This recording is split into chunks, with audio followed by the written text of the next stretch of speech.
Hello viewers, आज के video में हम देखेंगे कक्षा 9वीं गणित के अध्याय 2 के इम्पोर्टेंट क्वेश्चन जो कि आपके अर्धवार्षिक परीक्षा में आने की पूरी संभावना है। तो इसमें प्रश्न है, सीधे गुणा किए बिना निम्नलिखित गुणनफलों के मान ज्ञात कीजिए। और इसमें पहला है 103 गुणा 107। तो यह प्रश्न आपके प्रश्न बैंक में भी दे रखा है और इसके पहले हमने अध्याय 1 के भी सारे महत्वपूर्ण प्रश्न कर लिए हैं। यदि आपने नहीं देखे हो तो चैनल के प्लेलिस्ट पर उपलब्ध है। और इसी तरह के और वीडियो देखने के लिए कक्षा 9वीं की संपूर्ण तैयारी के लिए चैनल को सब्सक्राइब कीजिए। तो इसको हल करेंगे, हमें इसे सीधे गुणा किए बिना ही इसका गुणनफल ज्ञात करना है। तो यहाँ पे हल, यहाँ जो हमें मान दे रखा है, जो संख्याएं दे रखी वह है 103 गुणा 107। तो 103 और 107 को हम और किस तरह से लिख सकते हैं? तो हम इसे लिख सकते हैं 100 धन 3। 103 को हम 100 धन 3 लिख सकते हैं। उसी प्रकार यहाँ पे गुणा का निशान लगा दिया। और 107 को कैसे लिख सकते हैं? 100 धन 7। तो इस प्रकार से हमने लिख लिया इसको। यहाँ पे जो सूत्र लग सकता है वह है x धन a x धन b। यदि इस प्रकार की समीकरण बनती x धन a x धन b, मतलब आगे वाला पद तो समान है और इसमें भी आगे वाला पद दोनों जगह, यहाँ पे भी 100 और यहाँ पे भी 100 है, लेकिन यहाँ 3 है और यहाँ 7 है और यहाँ a है और यहाँ b है। तो इस प्रकार का यदि समीकरण बने तो उसको हल करेंगे तो आएगा x का वर्ग धन a धन b x धन ए बी। इस प्रकार से लिखकर हम इसको हल कर सकते हैं। तो हम इसको इसी प्रकार से यहाँ लिख लेंगे। यहाँ पे यह रफ में हमने समझने के लिए करा ताकि हम यहीं पर इसको आसानी से समझ ले।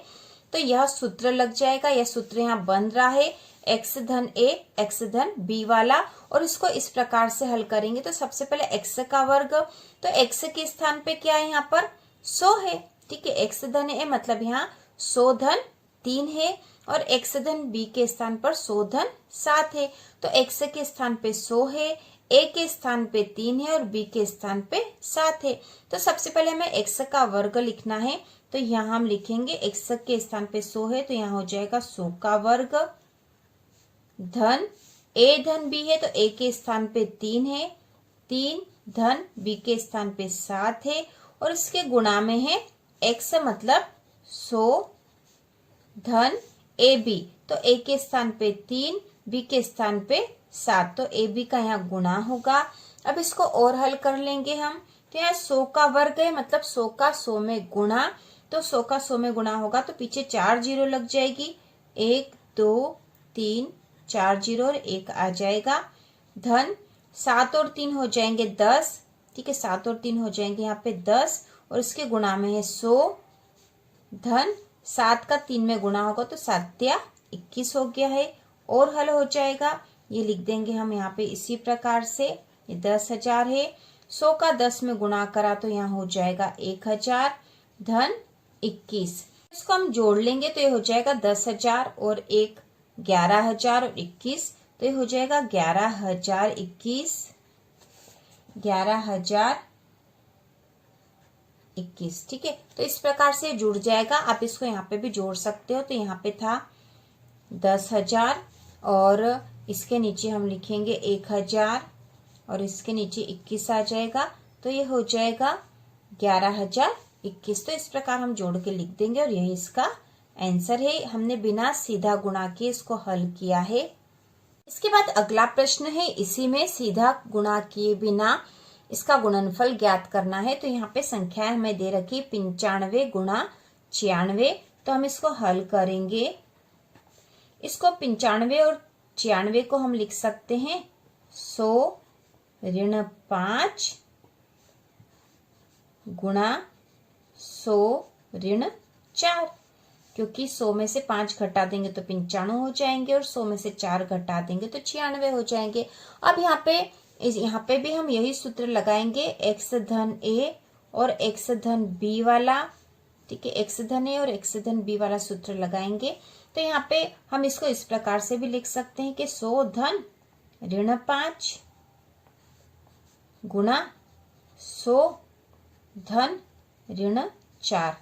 तो इस प्रकार से यहाँ सूत्र यही वाला लग जाएगा, x धन है और x धन b वाला। और इसका जो फार्मूला होता है, इसको जब व्यापक रूप बनाएंगे तो हो जाएगा x का वर्ग धन a धन b और इसमें x का गुणा धन ए बी।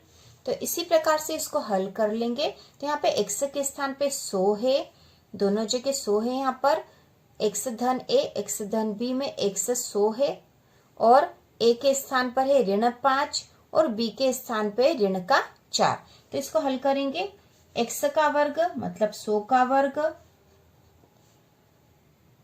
धन a धन b लिखना है तो a के स्थान पे ऋण 5 धन b के स्थान पे ऋण का 4। इसके बाद है इसमें x का गुणा होगा, मतलब इस पूरे में x का गुणा होगा, मतलब 100 का गुणा होगा। उसके बाद है धन a b मतलब गुणा है दोनों का, तो ऋण 5 गुणा ऋण का 4। अब इसको हल करेंगे हम, तो 100 का वर्ग मतलब 100 का 100 में गुणा, तो यहाँ पे हो जाएगा 10,000, 4 जीरो पीछे आ जाएगी धन। अब यहाँ पे इन दोनों को हल करेंगे तो ये तो ऋण का 5 है और ये धन का ऋण में गुणा होगा तो ये भी ऋण हो जाएगा, ऋण का 4। तो ऋण के 5 और ऋण के 4 जुड़ जाएंगे और ये हो जाएगा ऋण का 9 और इसमें गुणा है 100 का। तो पहले हम इसको यहाँ पे गुणा है इसका धन। अब ऋण 5 में ऋण 4 का गुणा करना है, तो ऋण का ऋण में गुणा होगा तो धन हो जाएगा और 5 चौक 20 हो जाएंगे, तो यहाँ हो जाएंगे 20। अब इसको और हल करेंगे तो यहाँ पे ये संख्या तो ऐसे ही उतार लेंगे, इसका गुणा करना है। तो धन यहाँ पे देखो 100 का 9 में गुणा होगा तो 900 हो जाएगा, जो कि ऋण का रहेगा क्योंकि ऋण का चिन्ह है इस पे, इसलिए ऋण के 900। और धन का ऋण में गुणा होगा तो यहाँ पे ऋण हो जाएगा, तो ये ऋण के 900 ही रहेंगे धन 20। अब यहाँ पे 10,000 में से 900 घटाने हैं और 20 जोड़ना है, या फिर हम ऐसा करेंगे कि 10,000 में 20 जोड़ देंगे पहले, तो ये हो जाएंगे 10,000 20 ऋण 900। तो हमें इसमें से घटाना है तो हम यही घटा लेंगे ताकि हम आसानी से समझ भी जाए। तो यहाँ हो जाएगा 10,000 20 में से हम 900 घटा देंगे, जीरो यहाँ पे जीरो ही आ जाएगा क्योंकि ऊपर नीचे जीरो ही है। अब यहाँ 2 में से 0 घटाएंगे तो 2 का 2 आ जाएगा।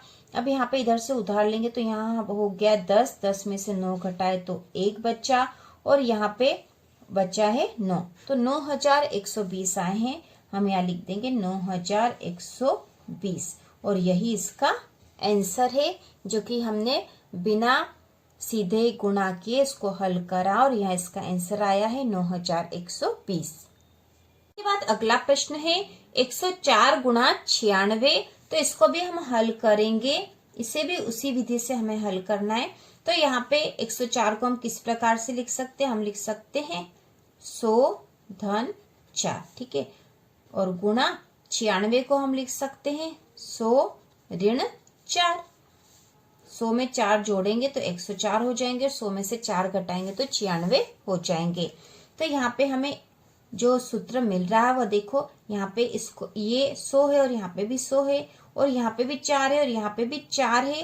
तो यहाँ सूत्र बन जाएगा a धन b a ऋण b, ठीक है, a धन b a ऋण b वाला सूत्र बन जाएगा और उसको जब हल करते हैं तो हो जाएगा a का वर्ग ऋण b का वर्ग, ठीक है। तो a का वर्ग ऋण b का वर्ग बराबर होता है a धन b a ऋण b। तो यहाँ पे a का वर्ग और b का वर्ग हो सकता है, इसको हम इसी विधि से हल करेंगे। तो a के स्थान पे 100, b के स्थान पर है 4।